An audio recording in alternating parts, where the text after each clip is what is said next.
If you were watching me last year, you might remember this guy in the comments who would always tell me to read Gachiakuta. Like no matter what video I posted, no matter the community post, bro was always there. Low-key miss him. Now I haven't seen him in 7 months, so I don't know if he watches me anymore, but Mr. Milk 9817, these next Gachiakuta videos are dedicated to you. In the world of Gachiakuta, when an object is treated with care, a soul will inhabit it. But when trash is thrown out, what comes to inhabit it? As the show asks us this question, we meet our main character, a professional slum dweller and dumpster diver. He's caught stealing trash, and I can't help but wonder, why is this such a big deal? Are they holding government secrets in this garbage? Why is bro summoning a whole squadron to deal with some trash thief? The kid ends up throwing some garbage on the officer, and god, this just gave me some PTSD, bro. The worst feeling you can get when carrying out that trash is some random juice on your leg as you're throwing it out. The guy ends up getting away through a vent, but gets caught. This ain't a problem though, look at these moves. Bro is absolutely flying. No way he's living bro dumpster diving when he could be in the Olympics. The guards continue to shoot like Curry in the clutch, and our guy gets away, eventually heading back home with a toy that we earlier saw a girl throw away. We then find out where he's from. In this world, there are two sides. The clean, well-kept city on the left, and the dirty, rotten, filthy projects on the right, looking like East and West Berlin. The east side is filled with descendants of criminals who were exiled for their crimes.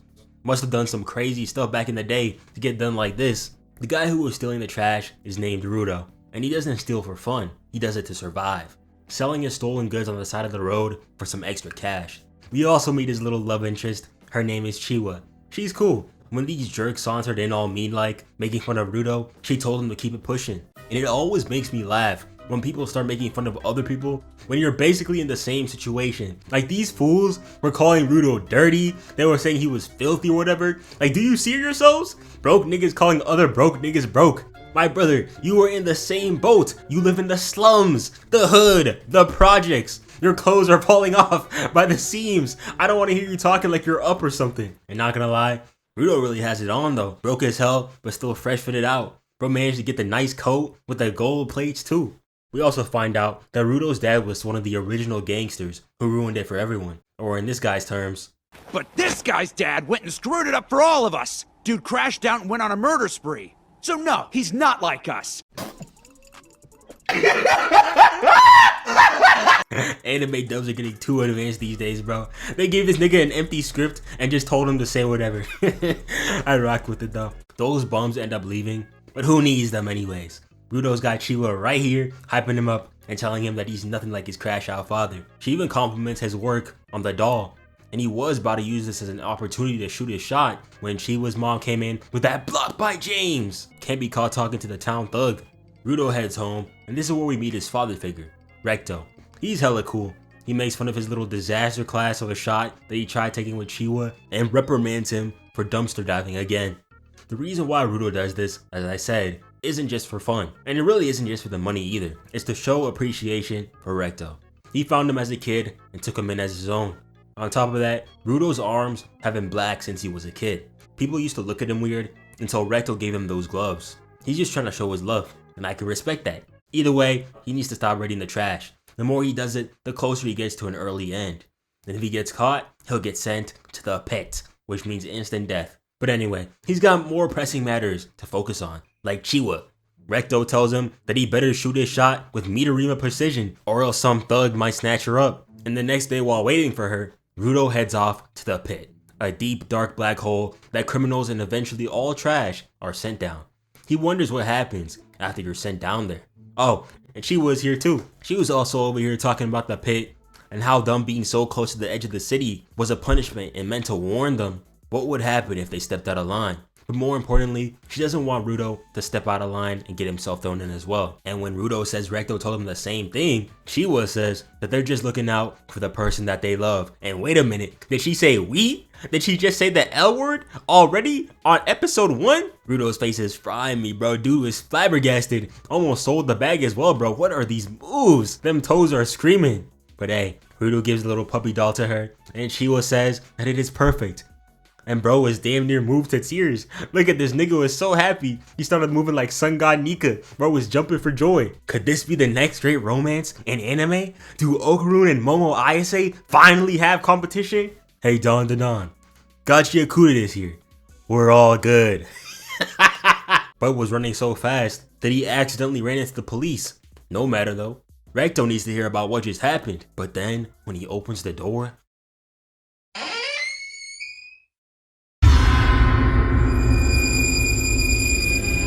see that Recto got slimed out. Are we kidding, bro? On episode 1? And when Rudo came in, the guy stabbed him even more for good measure. And I thought bro was about to get on that timing, but...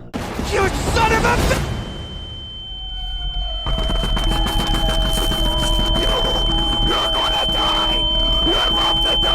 Nah, sliming out a nigga's pops and then hitting a stare down on them as you leave their crib is nefarious work, bro. Rudo, get back! The killer leaves and Rudo tries to help Recto, but it's no use. And with his dying breath, he tells Rudo to change this garbage dump of a world and make a difference. Damn, bro, and I was rocking with Pops too, but it gets worse.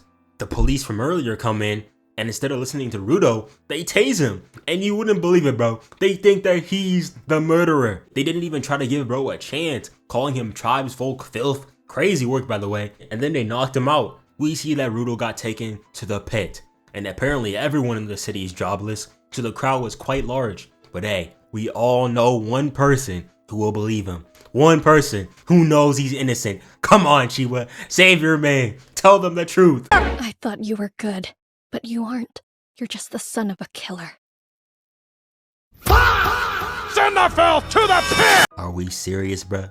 Are you actually dead ass? It has not been an hour since you last saw him, and now you're switching up? You really think that he slimed out his father figure for the love of the game?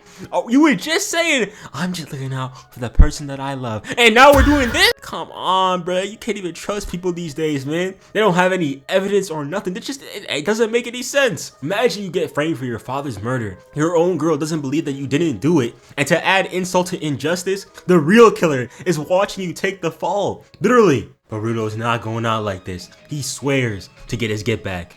Now, the animated adaptation for this scene was nice, but y'all gotta see the manga, bro. This is actually beautiful. When Rudo lands, surprisingly, he's still alive. Down here, there's trash as far as the eye can see. And to make it worse, the trash is actually alive.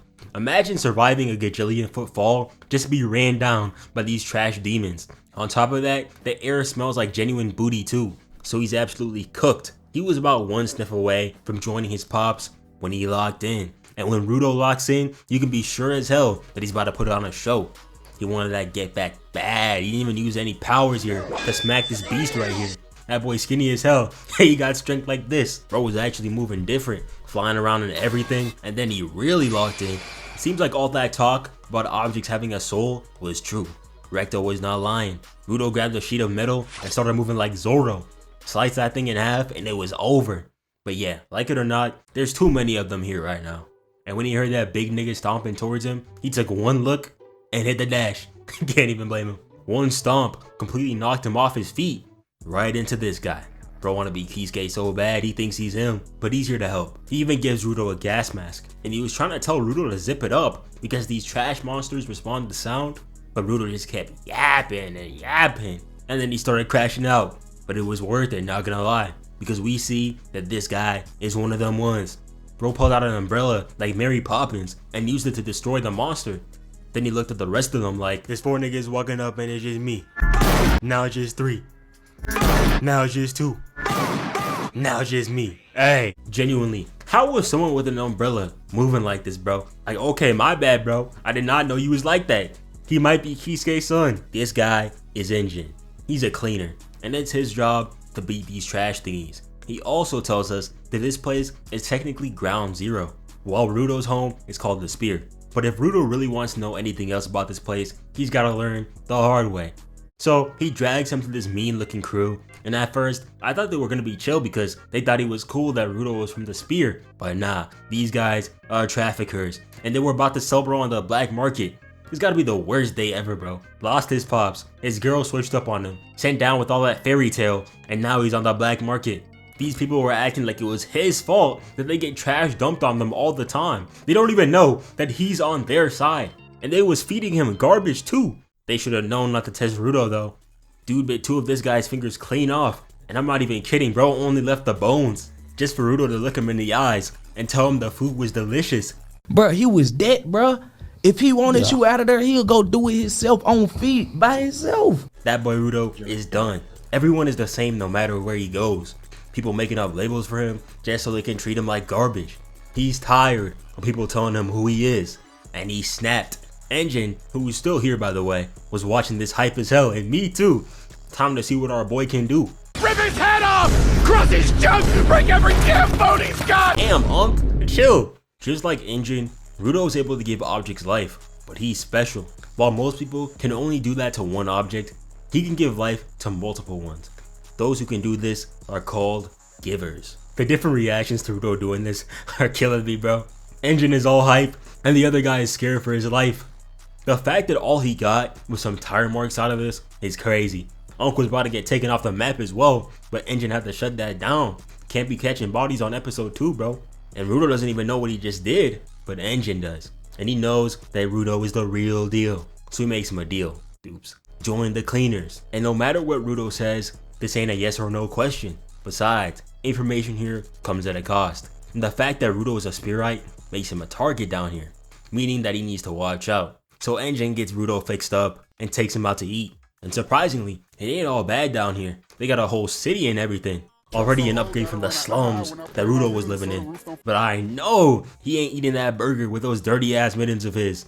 This is how I know I wouldn't survive in this world. I can't stand eating with dirty hands. And I didn't notice this earlier, but goddamn, from this angle, Engine's head is looking crazy.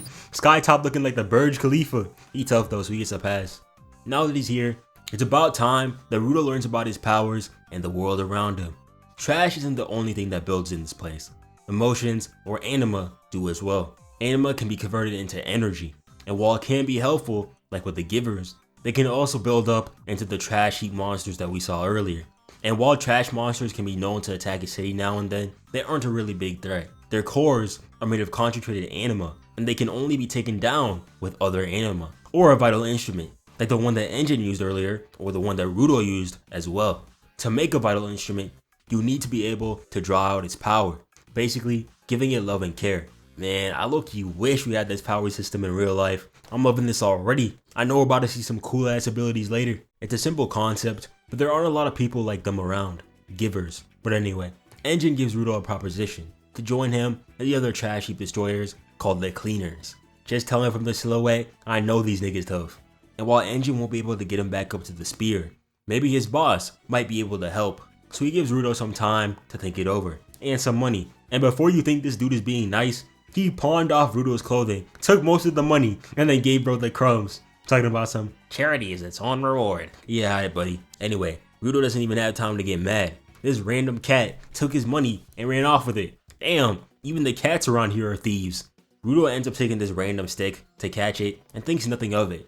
But it wasn't just a random stick. It belonged to this guy. And this is where they showed that there are levels to this giver stuff. I thought all I had to do to love an object was to use it and maybe clean it here and there. But bro is out here bodying that boy Rudo and then touching all over the stick and even sniffing it. Like damn bro, I did not know it was that serious. Damn near rocked Rudo with that thing. Bro realized he not built for this.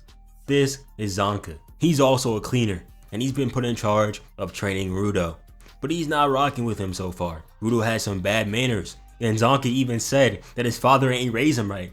All you gotta do to rile this boy up is speak bad about Recto. Probably could have been the same way with Chiwa, but no, she wanted to switch up on him. If you can't tell, I'm still not over the fact that she did that. I can't believe that she wasn't even sad, bruh. Not a hint of sadness, not a hint of remorse. She just switched up on him. How are you gonna switch up? But Rudo remembers a conversation that he had with Recto, talking about his anger issues. People won't understand him if he comes at them angry. He has to think about how others feel, see it from their perspective. See bro, Recto did raise him right. No slander on the goat. So Rudo calms down and apologizes. And hey, it seems like these two might actually get along. Zonka apologized too. And look at this, I don't think Rudo has had a positive interaction outside of Recto and Chiwa in his life. Bro is so happy. This made him realize that a smile is really all it takes to change someone's perception of you.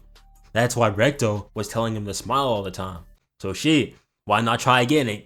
Damn! Forget it, bro. Forget it. Don't even open that mouth again, ever. Bro, look like you trying to get in them demon time edits, bro. If this is supposed to inspire confidence and trust, I feel scared. I'm watching this through a screen. Zonka deadass thought dude was trolling, so he spun back again for round 2. And are we serious, my brother? Y'all ever see that one Batman panel when he saw the Damien bag flatline? That's how he looking right now. I can't even blame Zonka, bro. I thought he was trolling with this too. Bro is actually trying his hardest, and Rudo got the audacity to be shocked as well. This is how you know bro was in the trenches. He didn't even have a mirror to practice his own smile. They started talking shit to each other, and Zonka started talking down on Rudo's goal, and we all know that boy do not play about his get back. So they started to square up. They start going at it. Zonka strikes first from the sky. I don't even know when he had the chance to throw it up. I ain't even see. Pulled up and started bodying him. Was out here putting him in the infinite spin cycle combo. Bro was getting worked by his stick. But then, oh nah. This is dirty even by Gachi standards, bro. Genuinely. I don't even blame Zonka, bro. I'd be running for my life too. Rudo probably in his head thinking he's the Punisher right now. Walking his ass down. He doesn't even know he has a lethal weapon in his hands right now. Zonka tries running back into the street, but it's no use. That damn cat is a certified liability. How are animals always at the worst place at the worst time? And goddamn, I know y'all seeing this hang time right now. This is a crazy ass vert. And Rudo's like 5'4" too. Bro jumped a good 6-7 feet in the air without a hitch. But damn, he really got it all on the fit too, and the face, not the face, bruh. Yeah, I'd be screaming like that too, brother. And why the hell does that plunger have so much junk going around? Some guy must have carpet bombed his toilet, because there ain't no way. Engine found bro on the side of the road, spasming and everything, and he was laughing his ass off. You think everything a joke for real? This shit's serious. No pun intended. I genuinely end myself if that ended up happening to me. Definitely one of the first meetings of all time. But all it took was Engine glazing Zonka for a little, and he was happy. Engine must really be one of them ones, huh? We also meet this girl. Her name is Rio, and damn, she low-key fine. Wait, hold on. Before I start, how old is she?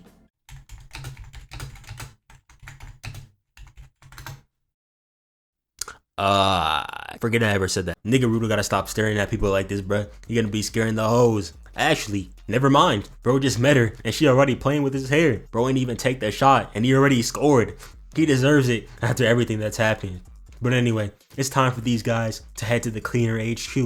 And what they'll do after this, we'll find out next time. But yeah, that's it. Since Gachi got 24 episodes in its first season, you can expect me to make a video about like every 4 or 5 episodes, depending. So yeah, look out for that. Goodbye. Yeah, y'all niggas some fans. My views going up, big bro just said get to it. I got the motion, but they can't pursue it. Putting them on y'all, feel like a cute, but they already knew it.